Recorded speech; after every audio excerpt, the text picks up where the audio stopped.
Bonjour à tous, bonjour à tous. Donc bienvenue pour cette session qui va se dérouler après qu'on ait entendu le compte-rendu de la séance précédente par le docteur Kolobic, à qui je laisse la parole. Messieurs les académiciens, mesdames, la séance précédente était tout à fait intéressante sur l'innovation et le croisement des savoirs en matière de santé. Philippe Marre, en l'absence de François Taddy, nous a présenté ce qu'était le centre de réflexion interdisciplinaire avec une courte vidéo nous montrant comment mettre les différents acteurs autour de la table, pas pour le pouvoir, avec de bonnes motivations, coopération et créativité, critiques positives sont des choses importantes pour cette réflexion interdisciplinaire. Paul-Michel Mertès, anesthésiste à Strasbourg, président du CEPHAR, nous a parlé des maîtrises des conflits, de l'émotion à la raison. Actuellement, dans le domaine de la qualité et de la sécurité des soins, on a mis en avant le but d'aller vers une activité de type ultra-sûr, comme dans l'aviation civile. Ce pourquoi le dispositif d'accréditation des médecins a été mis en place, mais on s'aperçoit que cette disposition est limitée parce que nos conditions dans lesquelles on travaille ne sont pas toujours idéales pour avoir cette qualité liée à une pression externe, économique, pression de temps, des pressions d'émotions, de conflits dans les équipes. Ce pourquoi la CEPHAR a développé de nouveaux outils permettant d'aider la communication au sein des équipes et la résolution des conflits. Ces outils sont diffusés actuellement avec le soutien de l'Académie de chirurgie. Quelques questions ont été posées, notamment sur la question d'Albert Claude Benamou. Quels sont les moyens d'intermédiation en cas de conflit? La réponse est qu'il faut savoir identifier dans les équipes celui ou celle qui a le leadership pour la médiation, qui a les qualités nécessaires pour régler ces conflits. Grégory Katz, ensuite, nous a parlé de comment intégrer l'erreur dans une démarche de qualité. On sait que l'une des faiblesses majeures de notre système de santé, c'est d'insuffisamment mesurer les résultats des soins, comme l'a dit notre ministre Agnès Buzyn.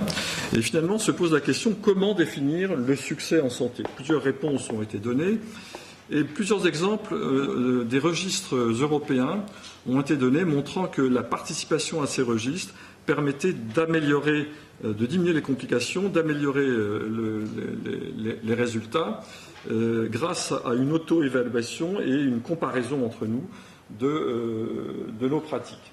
Et la constatation, c'est que de tels registres en France n'existent pas encore et que s'ils existaient, ça permettrait d'améliorer la pratique en France.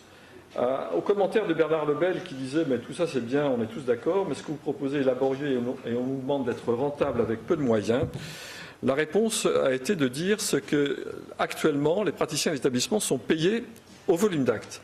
Et il faut donc transformer ce système du volume d'actes par celui de la valeur de l'acte.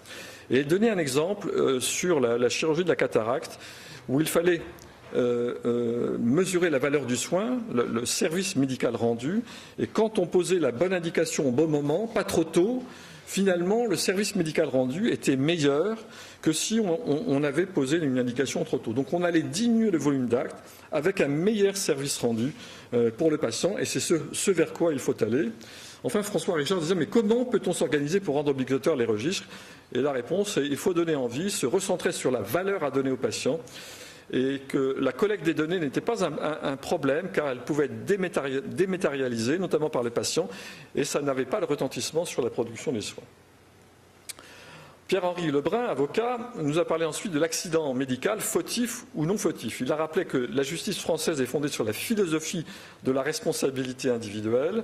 Il nous a donné des définitions de l'accident médical non fautif, qui est l'aléa thérapeutique, et l'accident médical fautif. Et il a rappelé que dans le cas de la médecine, le juge a besoin d'un expert pour prendre une décision, et que cet avis d'expert était déterminant, et que les experts étaient nos pairs.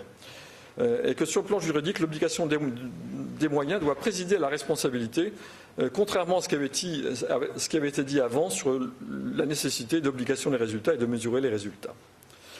Gilles Bontemps nous a expliqué comment bien utiliser les données médicales avec les 3 temps analytique avancé et l'intelligence artificielle, les 5 niveaux d'usage descriptif, diagnostic, prédictif, prescriptif et cognitif, les principes de bien utiliser ces données et également à quoi servent ces données, notamment sur la gestion interne des établissements et des pratiques professionnelles, sur la gestion externe, sur l'allocation des ressources et sur la diffusion publique. Et il nous a montré l'outil développé Visushare.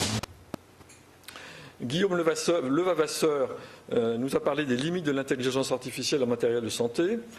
Il dit que l'intelligence artificielle, même si elle augmentera significativement les capacités de l'homme dans sa vie quotidienne et son travail physique, ne pourra jamais remplacer l'homme pour penser et prendre les décisions avec une part de risque impactant la vie humaine dans toutes ses dimensions de vie du monde.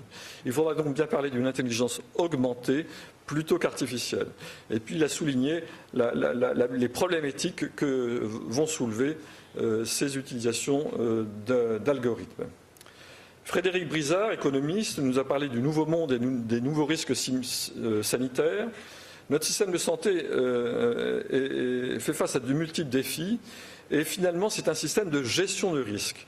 Et pour transformer ce système, il faut comprendre l'évolution des risques en santé actuellement. Et ces risques se transforment avec de nouveaux risques qui apparaissent liés à la chronicité des pathologies, le fait que la hausse de l'espérance de vie arrive à un plateau, le fait qu'il y a une résurgence de certaines maladies infectieuses, le développement des troubles musculo-squelettiques, même chez les jeunes, liés à la sédentarité, de nouveaux risques liés à l'environnement et également de nouvelles attentes en besoin de santé.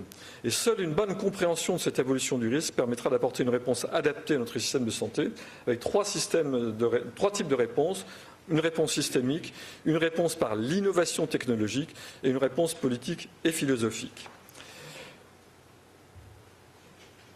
En réponse à François Richard qui disait « Mais quelle pédagogie pour la population pour le problème sécurité-proximité ?»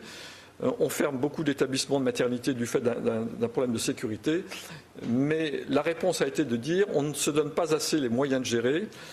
Faire des économies n'est pas une bonne raison qu'il ne faut pas mettre en avant.